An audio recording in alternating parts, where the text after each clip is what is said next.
Do you live in Idaho and you're looking to cut down your own Christmas tree? This video's for you. We're going to give you the process start to finish on how to cut down a Christmas tree in Idaho. If this is your first time watching one of my videos, I'm Teia Golden, and this channel is all about McCall. You'll learn about investing and living in McCall, Idaho. If that's something you're looking for, subscribe to the channel to learn more. The first thing you're gonna wanna do is pull up your specific map area and see what locations are around where you live. Which national forest are you closest to? Are you closer to Bureau of Rec land, which is state land that's owned by Idaho? Or are you closer to a national forest? Once you decide which area you're going to be cutting down your tree from, then you would go online to get the permit. Since I live in McCall, I would get a tree from the Teia National Forest. Any of the national forest permits are going to be located on recreation.gov. They're $10 a piece, and you can get up to 3 tree permits. The next step is you want to download the Avenza app. It's a free app located on iTunes. It looks like this in the logo.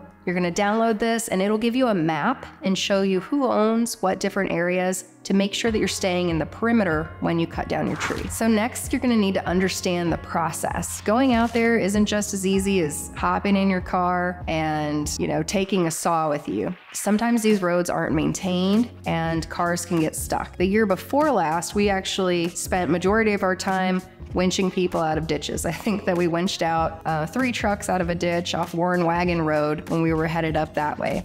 The roads will still have snow on them, so you definitely want to have 4-wheel drive. You're going to want to let somebody know that you're going out there because in a lot of these areas there's no cell phone service. I had another friend that accidentally went up a snowmobile trail, got stuck, and had to hike back out in order just to make a phone call to let people know that she was stuck. So, let people know that you're going to cut down a tree, especially if you're going in a no cell service area, and be prepared with 4-wheel drive. Bring stuff with you that is in preparation, that if you get stuck, you'll have water, warm blankets, stuff to make a fire. That way, if you do get in a bad situation, that you're just prepared. So you've made it out, you're safe, you've got all your supplies, your friends know you're out there. Now you're gonna need to find your Christmas tree. Can you choose a tree that's right off the side of the road? No, you're gonna need to hike in and you need to snowshoe in. And sometimes the snow, some years we've gone and there's been lighter snow years and the snow comes up about mid-calf. And then some years when you're walking up, you're almost waist deep in snow. So it can be hard to tell, one, how tall a Christmas tree is going to be. There's different limits on the height. There's different height restrictions. If you're cutting down a tree that's in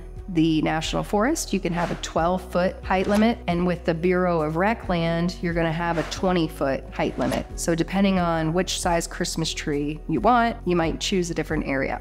Also, maybe something to help you carry the tree out. When the trees are covered in snow, they can actually be really heavy, and it definitely takes more than one person, sometimes 2, sometimes 3 people just to get the tree back into your vehicle. And then once the tree is in the vehicle, you also want to make sure that you have straps to tie it down.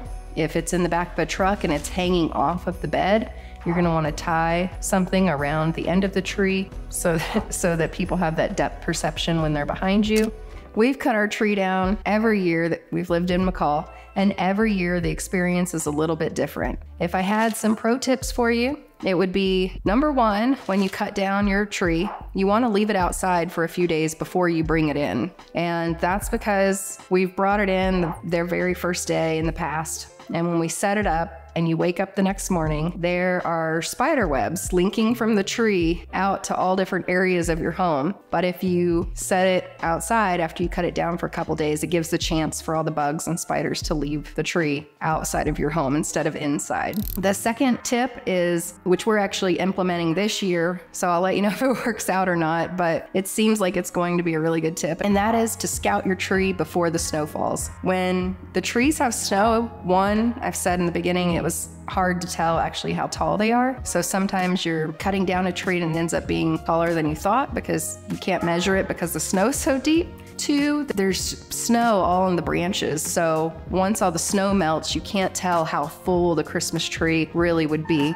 But if you go out and scout it before it starts snowing and mark a couple different trees, you can also drop a pin on the location. That way it's easy to find when you're ready to go out and actually cut it. But I really think that this would help pick out the best Christmas tree, is to be able to find it before snow starts falling. And my third tip is that if you have a kid that's in the 4th grade, you actually get a free Christmas tree permit. And that's to give every kid in Idaho the chance of the experience of cutting down your own Christmas tree. Cutting down a Christmas tree is really a cool Idaho experience, and you should definitely take your kids out. If you're not doing it this year, maybe a year in the future, take them out to cut down a Christmas tree. And if you've liked this video, you might want to check out the Winter Carnival video. It's another cool Idaho tradition that you might be interested in.